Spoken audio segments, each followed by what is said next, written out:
Olá, tudo bem? Eu sou Ricardo Mitucci, escritor, autor do livro Histórias Quase Verídicas, e este é mais um Epígrafes. E no programa de hoje eu tenho a honra e o prazer de receber um querido amigo, o jornalista, cronista e poeta Vladir Lemos. Vladir, como vai, querido? Muito bem, Ricardo. Tudo bem? Prazer, a honra é minha. O prazer é todo meu, muito obrigado por ter aceitado o meu convite. Eu que agradeço. E temos um poeta hoje no programa porque pela primeira vez falaremos de uma epígrafe extraída de um poema, de uma poesia. E falaremos de uma obra de ninguém menos que Fernando Pessoa, Livro do Desassossego. Fernando Pessoa, que talvez para quem aprecia literatura, para estudiosos, é, ao lado de Camões, o maior poeta de língua portuguesa da história. E a epígrafe que nós extraímos para falar com o meu convidado, ela inclusive consta no blog do Vladir, e é por isso também que me chamou muito a atenção e eu quis debater sobre ela com ele. Então, a epígrafe é a seguinte: escrever é esquecer. A literatura é a forma mais agradável de ignorar a vida. O livro, como eu falei, é de Fernando Pessoa, mas ele é assinado pelo semi-heterônimo de Fernando Pessoa, Bernardo Soares. Então, Vladir, começando aí pelo começo, literalmente, eu queria que você, por gentileza, me falasse sobre o ponto de vista do escritor, do autor.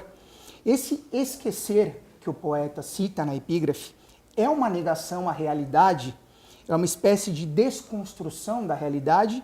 Ou é uma oportunidade de recriar a realidade, de reconstruir a realidade, na sua opinião?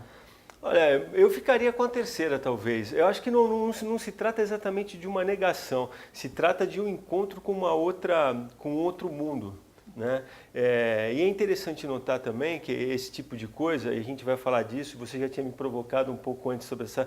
Ele na verdade vai nas duas mãos, né? Ele vale tanto para quem escreve quanto para quem está lendo. Exato. E se você prestar atenção em outros momentos da literatura, você encontra esse mesmo raciocínio em outros autores escritos de forma diferente. Por exemplo, tempos atrás eu estava lendo o primeiro livro do Murakami, e em determinado momento, quando ele está falando sobre a escrita, ele fala o seguinte, ele fala assim, bom, a literatura não é exatamente uma cura de si mesmo, mas é uma pequena ajuda nessa direção. E eu acredito, e quando separei esse trecho para constar do blog, antes de tudo porque eu acredito demais nessa versão do fato. E por vários vértices, por exemplo, tempos atrás também estava lendo, eu não lembro exatamente quem era, mas ele falava do papel que a literatura tinha na vida e no cotidiano dele para conseguir se livrar das coisas do dia. Então, por exemplo, nunca ia deitar sem ler um pouco. Por quê? Porque a literatura ali, aquele momento de entrega para a literatura, tinha o poder de tirar ele da realidade na qual ele vivia e limpar a cabeça de certo modo, porque o que colocava na cabeça a partir daquele instante pré-sono era uma outra realidade, com uma carga emocional diferente. Então, quando eu escolhi por realmente crer e ter encontrado no livro do Desassossego, que é um livro que eu tenho assim em alta conta, uma tradução tão assim... perfeita daquilo que eu intuitivamente já sabia, entendeu? Legal, bacana. E sob o ponto de vista do leitor, você, embora escritor, você também é um leitor, você entende que a literatura, sendo a forma mais agradável de ignorar a vida, como diz o poeta, ela é uma espécie de redenção dos sonhadores, Vladir? Ah, sim. Eu acho que, por exemplo, não é à toa, Ricardo, que aí, se você for pegar os grandes estudiosos, por exemplo, qual a grande expressão de arte do século XX?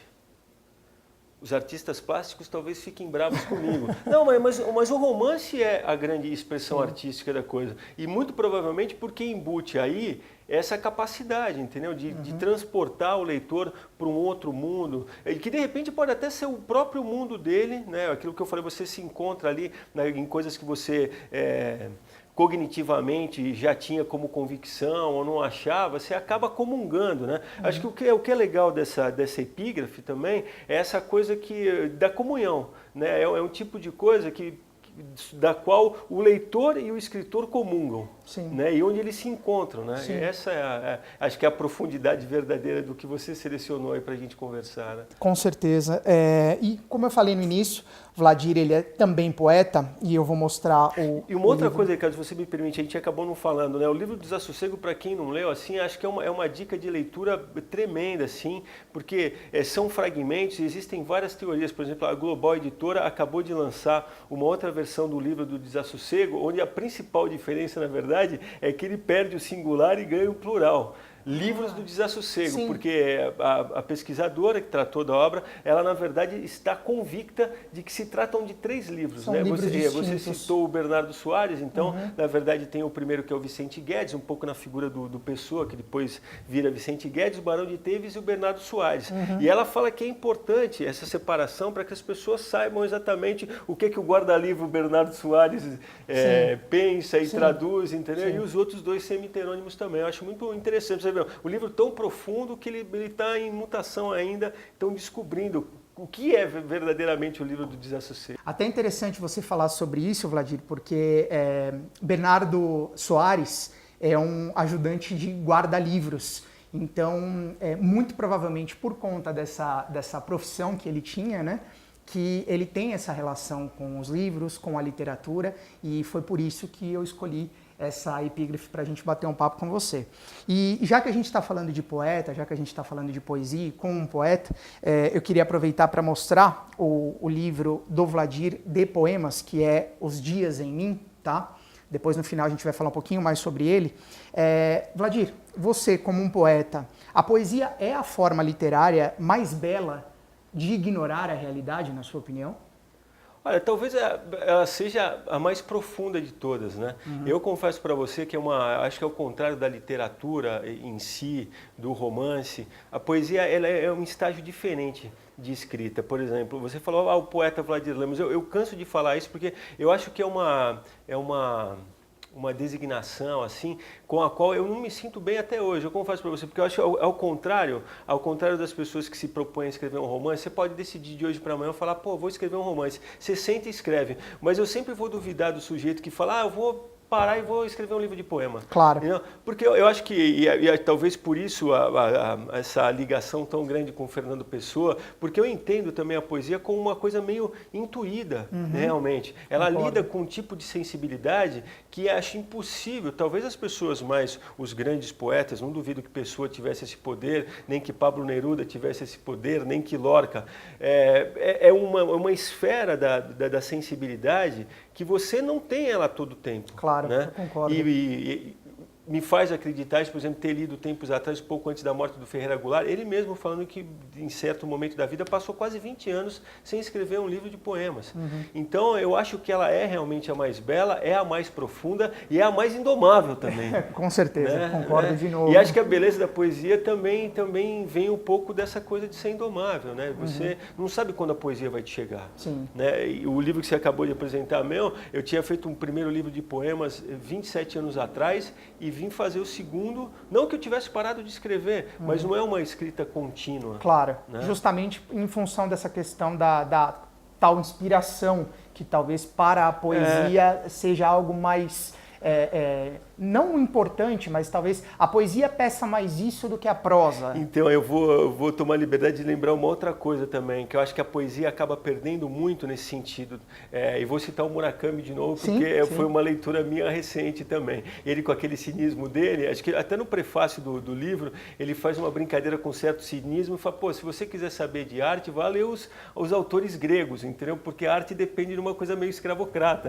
O cara ara lá, prepara comida e o artista fica ali filosofando. E eu acho realmente que a arte sempre precisou uma certa dose de contemplação.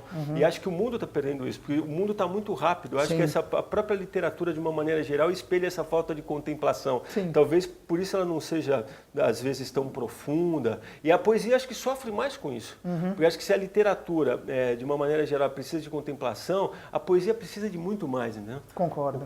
O combustível da poesia é mais complicado de se conseguir. Eu concordo. E até emendo já a minha pergunta, a minha próxima pergunta, que é justamente sobre esse posicionamento da poesia no mercado brasileiro. Para você, a poesia ocupa o lugar que ela merece na literatura brasileira? Não, eu não acho que ela ocupe o lugar que ela merece, mas também eu acho legal que a poesia continue sendo um pouco marginal. Acho que faz parte do espírito da poesia também. Porque você, que é um cara que conhece mais mercado do que eu, sabe que o mercado engloba tudo. E Sim. acho que se de uma hora para outra a poesia tivesse um apelo mercadológico e mercantilista, ela ia perder boa parte da sua aura. Faz sentido, né? Claro. Então eu acho que ela, no final, obviamente que eu acho que as pessoas precisariam ler mais poesia. E no final, eu acho que quem tem contato com a poesia é quem tem meio que uma vocação para ela, seja na condição de poeta ou seja na condição de leitor. Né? Então, eu acho que... E vejo, assim, que ela resiste. Acho que isso é o bacana da poesia também. As pessoas talvez não prestem atenção e não encontram a poesia porque ela não está na TV aberta, né? Ela não está na primeira estante quando você entra numa livraria. Mas se você for atrás, você vai encontrar poesia e você vai encontrar poesia sendo feita de uma maneira bacana, com alma e com coração. Às vezes ela está escondida mesmo. Sim, né? não no caso apenas dos clássicos, né, como Fernando Pessoa, como Ferreira Goulart, como você citou, mas também de novos poetas, de poetas contemporâneos. E o que é legal também, cara, eu acho assim que quando você vai procurar poesia nesse tipo de gueto, vamos dizer assim, você encontra ela refeita, entendeu? E com a mesma potência que a gente gosta que a poesia tenha, entendeu? Legal. Obviamente que seria melhor, acho que nosso dia seria melhor, nosso cotidiano seria melhor se ela estivesse mais presente no dia a dia. Óbvio que seria, entendeu? Mas acho que ninguém mata a poesia, não. Eu quero acreditar nisso. Eu também, eu concordo com você. E prefiro acreditar nisso também. Vladir, para a gente encerrar então, como eu falei, mostrando mais uma vez, Os Dias em Mim, Vladir Lemos, livro de poesias do Vladir. Os interessados podem adquirir Os Dias em Mim de que maneira, Vladir? Ricardo, acho que é o mais fácil, como a poesia não está em todo lugar, a distribuição, na verdade, a gente fez, foi uma tiragem pequena. Acho que a melhor maneira de chegar até o livro é pelo site da Dobra Editorial mesmo. Dobra, é só colocar Dobra Editorial, vai aparecer o site, lá eles têm o catálogo com esse título. A Dobra é uma editora especializada nesse tipo de coisa, em poesia, para você ver que a poesia continua firme e forte, bravamente. resistente. Então acho que é o caminho mais fácil de chegar até o livro. Legal. E para quem quiser acompanhar um pouco mais do seu trabalho como cronista, às vezes até um pouco mais do seu trabalho também além das câmeras no Cartão Verde, por favor, deixa o seu blog também. Bom, então é blogdovladir.blogspot.com. É um blog que é intitulado Letras, Ataques e Firulas, né? Letras porque o que a gente está falando aqui, ataques porque o jornalista sempre tem que ser um pouquinho crítico e sempre tem que estar um pouco... E firula porque é uma maneira de falar tudo que meio que adorna a vida. Às vezes eu coloco... Tenho até colocado nos últimos tempos pouca poesia lá, mas de vez em quando coloco também, tem umas dicas de fotografia também, que são de coisas leitura. Que eu gosto. Dica de leitura também, o que eu vou descobrindo também, eu vou partilhando lá. E eu até hoje não quis colocar o blog em outro lugar, nada. Ele é um blog totalmente independente também, né? E eu vou colocando as coisas que eu gosto, eu vou colocando lá. Quando mando a crônica por jornal toda semana, para o jornal A Tribuna de Santos, onde eu escrevo faz algum tempo, eu coloco lá o artigo também. Então, pelo menos uma vez por semana tem alguma coisa nova. Lá é a minha maneira de pensar. Quem quiser me conhecer melhor...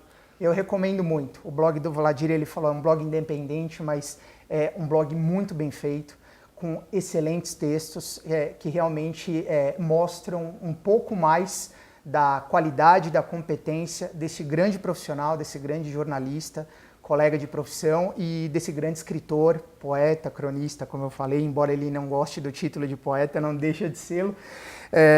Mas é bom ter a poesia por perto. Com certeza, é sempre bom ter a poesia por perto.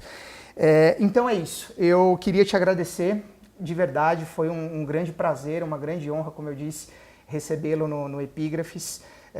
Eu espero que realmente para vocês também tenha sido um bate-papo prazeroso, principalmente para os amantes da poesia, que assim como a gente falou ainda é um pouco marginalizada, ainda não é acessível, talvez, para todos, né? E que vocês possam realmente refletir um pouco sobre esse bate-papo e, mais do que isso, possam buscar um pouco mais sobre o trabalho desse meu querido amigo, desse meu querido colega de carreiras, tanto no jornalismo quanto na escrita. Vladir, eu que agradeço, Ricardo. Um grande abraço, obrigado mais uma vez. Prazer imenso poder falar sobre esses temas aqui. Prazer foi todo E meu. a gente também se sente um pouco tomado por esse ar de resistência também, da literatura, certeza. Da poesia e do jornalismo. E do jornalismo também, ultimamente do jornalismo também. E se vocês gostaram, se vocês estiverem vendo esse vídeo no YouTube, não esqueçam de se inscrever no meu canal. E se estiverem assistindo no Facebook, deixem o seu like, compartilhem com seus amigos, que é uma forma da gente tornar esse debate mais profundo, mais conhecido, mais público e quem sabe fomentar um pouco mais aí da cultura e da literatura no país. Um grande abraço e eu vejo vocês na próxima edição do Epígrafes. Até lá!